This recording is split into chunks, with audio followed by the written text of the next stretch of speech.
403. All right, our second speaker today is going to be Martha Goodrich, and her evaluator is Virginia Edwards. Martha is doing project number 2 in the Competent Communicator Manual called Organize Your Speech. Her objectives are: select an appropriate outline which allows listeners to easily follow and understand your speech. Make your message clear with supporting material directly contributing to that message. Use appropriate transitions when moving from one idea to another. Create a strong opening and conclusion. Our time is 5 to 7 minutes. Thank you, Virginia. Please help me welcome Martha Goodrich. Just a little question. Just a little question, Martha Goodrich.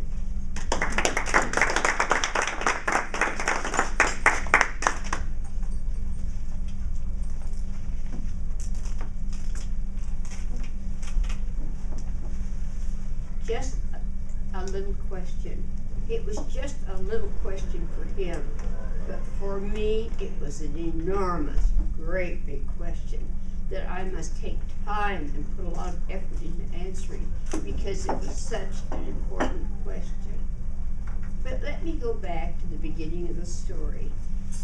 When he first came with the lawn mowing service, he was with the service that has so many Hispanics, and because they spoke Spanish, I assumed he did too. And we have a big lawn, and I'm very fussy about my lawn, and I did not want to cut short.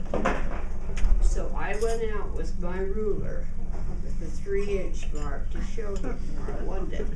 Then using my 70-year-old high school Spanish, I said, "No baja," which I thought meant don't cut it too short. And he looked at me, he looked at the ruler, he said, "You don't want it cut too short."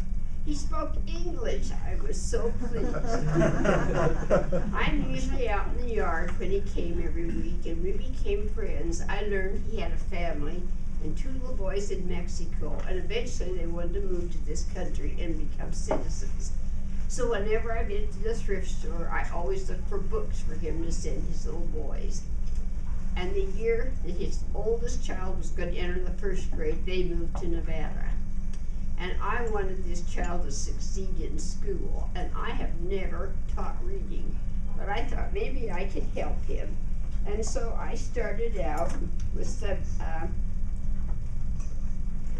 at words, you know, at-A-T, you can put cat, fat, rat, sat, you know, then we went to A-M words and so on. And he caught on quite rapidly.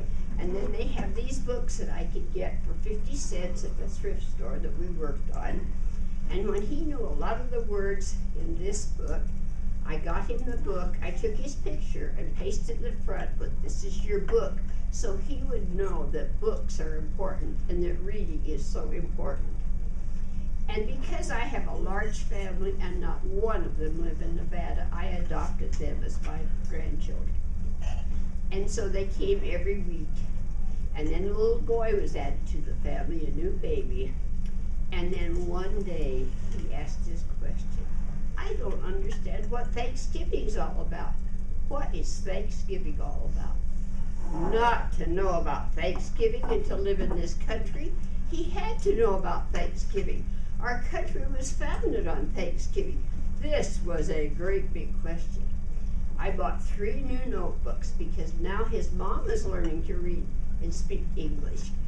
And I got books from the library and I made copies, and every week the 3 of them sat at my table and I taught them about the Mayflower and the church in England, them landing on Plymouth Rock, the year they landed. And I told them it's so important that you learn dates when you're young. You have to remember dates. Sometimes when they come in the door, they look at me and say, 1620, Plymouth Rock. They've learned that. And it took a long time to teach them all these things, and Dad would take care of the baby while I taught them. And then we had Thanksgiving dinner. We had turkey and dressing and mashed potatoes and gravy and cranberry sauce and candy jams and pumpkin pie. They tasted it all. The 1st grader loved turkey. He ate a lot of turkey. The other boy ate more of everything, but they loved pumpkin pie. And then the father said, We're learning about this country. We didn't know anything about this country. Now we're learning about this country. And I was so pleased because that little tiny question had been a success. And then the next week, the oldest boy said, I read about the Pony Express. What is the Pony Express? Mr. Toastmaster.